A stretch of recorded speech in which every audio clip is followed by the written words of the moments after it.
Hello, my dear friends. If you're over 60 and living in the United States, I know you're probably feeling worried and uncertain about the 2025 government shutdown. The news and constant updates can be overwhelming. You might be asking, what does this mean for me? How will it affect my income, healthcare, and security? I understand. It's a lot to take in, and it's easy to feel anxious. In this video, I'll walk you through 7 key risks already affecting older Americans because of this shutdown. From the rise in scams to delays in Social Security updates and disruptions in healthcare, these are real issues happening right now. But more importantly, I'll show you exactly what actions you can take to protect yourself and your loved ones. So take a deep breath, my friends. We're in this together. Stay with me, and let's walk through these challenges. And if anything helps, please leave a comment. I want to hear from you, and together, we'll face this with strength and confidence. Point 1. Scam surge targeting seniors. One of the most urgent risks that I want to talk about is the surge in scams. I know that scams have been around for a long time, but during times of confusion like this, scammers become more active. With the 2025 government shutdown in full swing, many older Americans are facing targeted scams, and it's happening right now. Scammers see this as an opportunity to take advantage of people who are already worried or stressed. And unfortunately, older adults are often the ones they target. You might get a phone call, an email, or even a letter that looks official. The person on the other end may tell you that they're from Social Security, Medicare, or the IRS. They'll tell you that something's wrong with your benefits. Maybe they'll say they need your Social Security number, your Medicare ID, or your bank account number to make sure you're still eligible for your benefits. Some might even claim that your Social Security check has been frozen and that you need to verify your information to reactivate it. It all sounds very convincing, doesn't it? These criminals will try to sound professional and polite, but please, don't fall for it. The truth is, the government will never call you out of the blue and ask for personal information over the phone. They will not threaten to cancel your benefits if you don't respond immediately. They send official notices by mail, and even then, they never ask for sensitive details like full bank account numbers. I want you to remember this: if you ever get a call, email, or text asking for personal information, especially if it's unsolicited, it's a scam. Don't give out any details. If you're unsure, hang up the phone and call the official agency directly using the contact information on their official website or documents. Let me tell you a real story about a 74-year-old widow in Texas who received a call from someone pretending to be from the Social Security Administration. They told her that her Social Security number had been compromised and that if she didn't act quickly, her monthly benefits would stop. Panicked, she followed their instructions and gave them access to her bank account.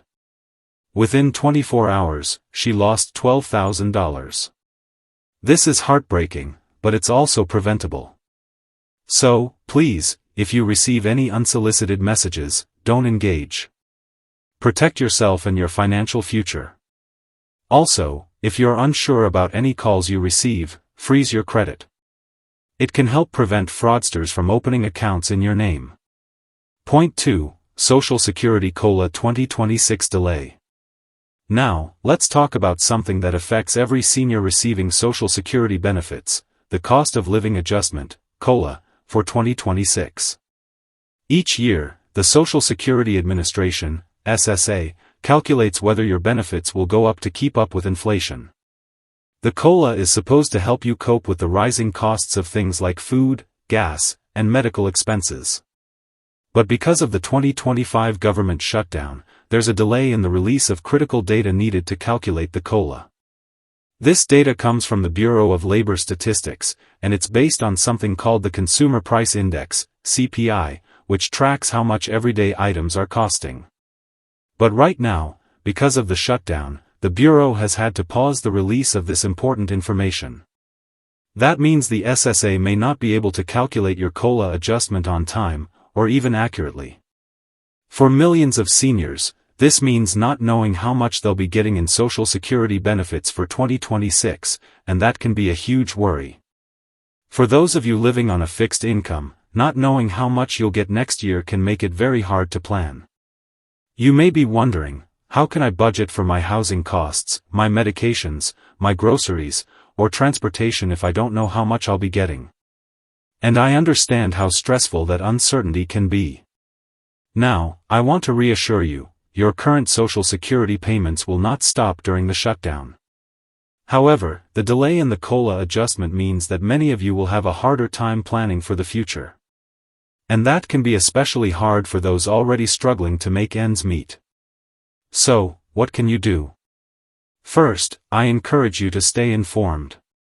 AARP's website is a great resource for real-time updates on Social Security, and they even have a helpline if you're not comfortable going online.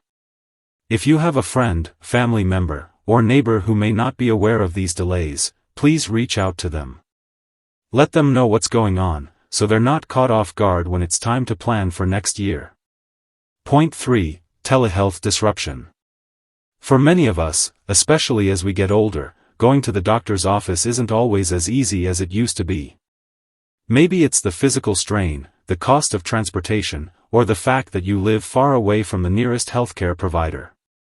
Whatever the reason, telehealth has become a lifeline for so many older Americans. This service has allowed you to connect with your doctors from the comfort of your own home, whether through phone calls or video chats. However, due to the 2025 government shutdown, this vital lifeline is now at risk.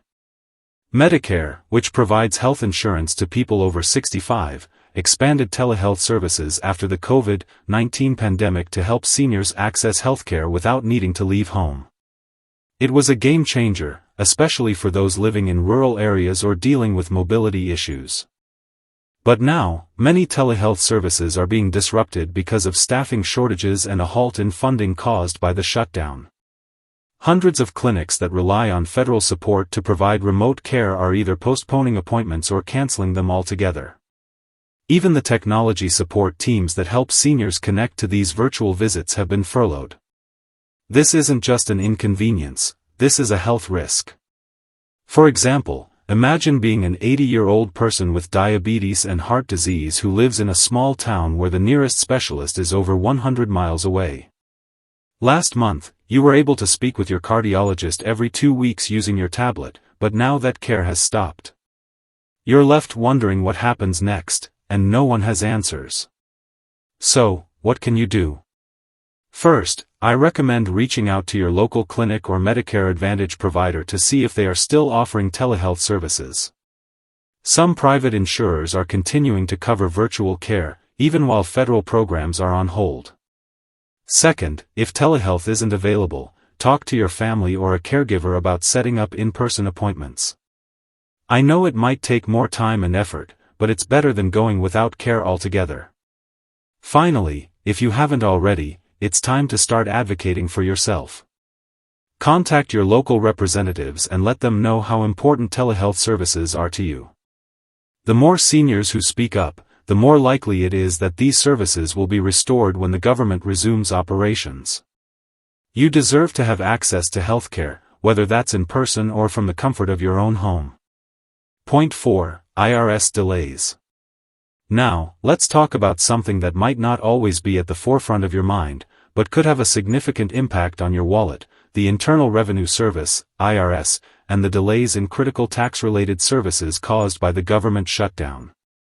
Due to the shutdown, over 34,000 IRS employees have been furloughed, meaning they're not working right now, and the agency's ability to process tax refunds, correct errors, and assist with other tax-related matters is severely limited. If you've been waiting for a refund or had any issues with past tax filings, this delay could mean you'll have to wait longer than usual for a resolution. For many seniors, tax refunds are an important source of extra income. You might use that refund to cover necessary expenses like home repairs, medications, or bills that are overdue. So, the longer you have to wait for your refund, the more stressful it can become. And if you've submitted paperwork to correct an error on your previous tax return, you could be waiting weeks or months for it to be processed. Additionally, if you've had any issues or questions about your tax filings, trying to reach someone at the IRS right now can be nearly impossible. The agency's helpline is overwhelmed with calls, and many people are either left on hold for hours or can't get through at all. This is frustrating, especially when you're relying on them to fix errors or clear up confusion. What can you do? First, try not to panic. Even though the IRS is delayed, if you've submitted everything correctly, your refund or tax correction will still be processed eventually. It will just take longer than expected. If you're dealing with an urgent issue, consider reaching out to a tax professional or certified public accountant, CPA. These experts may be able to help resolve problems or at least give you some guidance while you wait for the IRS to resume operations. Make sure you keep records of everything, every letter, every form, every receipt, so you have a paper trail if any issues arise. If the delays affect your ability to pay bills or make payments, don't hesitate to communicate with your landlord, utility companies, or healthcare providers. They may be willing to work with you if they understand that the delay is due to the government shutdown. Point 5. Medicare and Medicaid Service Interruptions. Now, let's talk about something that affects your health and well-being, Medicare and Medicaid. These two programs are vital lifelines for seniors, providing access to health insurance that covers medical bills, medications, and even long-term care. However, during the 2025 government shutdown, many people assume that as long as their payments keep coming, everything is fine.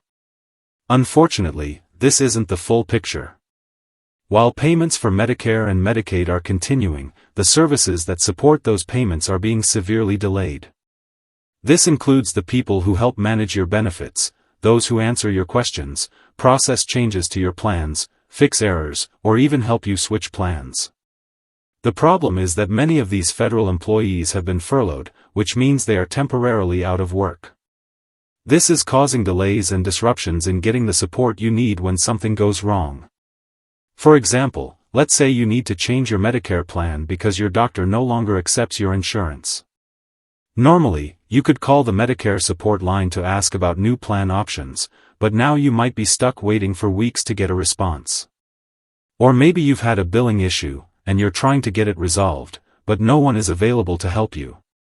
These delays are not just an inconvenience, they can be life-altering, especially if you rely on Medicare or Medicaid for your healthcare needs. So, what can you do in the meantime? First, take advantage of online resources if you're comfortable with technology. Medicare.gov has a portal where you can review your coverage, compare plans, and download necessary documents. If you're not comfortable going online, ask a family member, neighbor, or caregiver for help. Second, check with local resources. Many states and counties have health insurance assistance programs, known as SHIP, that can still offer guidance during this time. These services are often still operational, even if federal support is on pause. Third, plan ahead. If you know that you need to make any changes to your Medicare or Medicaid plan, try to gather your paperwork and prepare early. Open enrollment periods are approaching, and it's better to be prepared, even if there are delays.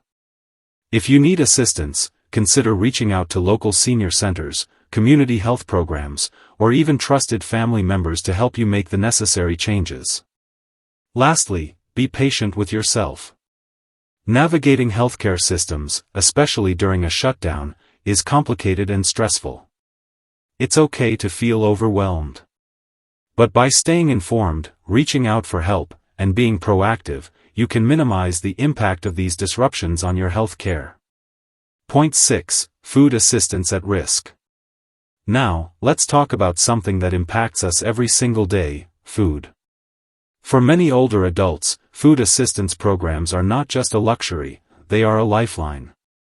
If you're living on a fixed income, especially if you're living alone or have physical limitations, these programs are essential. But with the 2025 government shutdown, these vital nutrition services are now at risk. Programs like Meals on Wheels, SNAP, Supplemental Nutrition Assistance Program, and community dining centers for seniors rely heavily on federal funding. During short government shutdowns, these programs often use emergency reserves to continue operations. However, if this shutdown lasts for weeks or months, many states with tight budgets may be forced to cut back or even pause services altogether.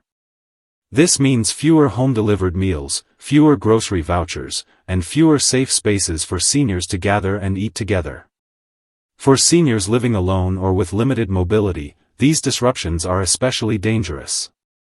For some, a meal delivered to their door might be the only human interaction they get all week. Without these services, the isolation and hunger many seniors face could worsen. So, what can you do right now to protect your access to food? First, check with your local provider. If you currently receive Meals on Wheels or other food assistance, contact your provider to see if they anticipate any changes or delays. Many services have newsletters or phone lines you can reach out to for updates. Second, don't wait until the last minute if you receive SNAP benefits. If your next deposit is uncertain, it's wise to shop early and stretch what you already have. If you haven't applied for SNAP but think you might be eligible, now is the time to apply before any processing freezes occur. Third, reach out to local food pantries, senior centers, or even churches in your area. Many local organizations are stepping up to help seniors during this time, offering emergency food supplies or grocery bags. If you're in a position to help, consider donating to these programs or delivering groceries to a neighbor in need. This shutdown may be temporary, but no one should have to choose between eating and paying for medicine. If you're struggling to access food, don't hesitate to ask for help, and know that there are resources available to support you. Point 7. The mental health toll on seniors. Finally, let's talk about something that often doesn't get enough attention: the mental and emotional toll the 2025 government shutdown is having on many older adults. We've covered a lot of serious issues: scams, delays in Social Security, disruptions in healthcare and food assistance. But there's another side to this shutdown that isn't always visible, and that's the impact it's having on your mental health. When you turn on the news or scroll through your phone, all you hear is government shutdown, benefits at risk, services delayed. It can create a constant state of worry and stress. And the thing is, this kind of anxiety, day after day, doesn't just go away. It builds up. For many seniors, especially those who live alone or are already dealing with health challenges, this kind of stress can lead to sleepless nights, constant worry, and even depression. You might find yourself asking questions like, will I be able to afford my medications next month? Or, what happens if I need help and no one is there? These are very real concerns, and it's important to understand that you are not alone in feeling this way. According to mental health reports, many older adults are reporting increased anxiety and distress directly linked to the uncertainty caused by the government shutdown. But here's the thing: I want you to know that it's okay to feel overwhelmed, and it's okay to talk about it. Emotional pain is no different than physical pain, and it deserves just as much attention and compassion. So, what can you do to protect your mental well-being during this time? First, try to limit your exposure to the news. Stay informed, yes, but don't let the constant stream of negativity flood your spirit. Check the updates once or twice a day, and then give your mind a break. Second, reach out. Talk to a friend, a family member, or a neighbor. If you're part of a faith community or a senior center, let them know how you're feeling. Sometimes, just saying the words, "I'm feeling anxious," can bring relief. You don't have to carry this burden alone. Third, there are mental health resources available. Many states offer free senior mental health hotlines, and there are online services that provide counseling over the phone if you're not comfortable with video chats. It's okay to ask for help. It's a sign of strength, not weakness. And finally, take a moment each day to focus on small things that bring you comfort and peace. A short phone call, a cup of tea with a neighbor, a walk outside, these small actions can help remind you that you are still here, you are still strong, and you are not alone. This shutdown may feel overwhelming at times, but I want you to remember, you are resilient. You've made it through difficult times before, and you'll get through this too. We are in this together, and there is always hope, even in uncertain times. Thank you for staying with me through these points. If you found value in this video, please share it with someone who might need it. And remember, take care of yourself, physically, emotionally, and mentally. We'll get through this, together.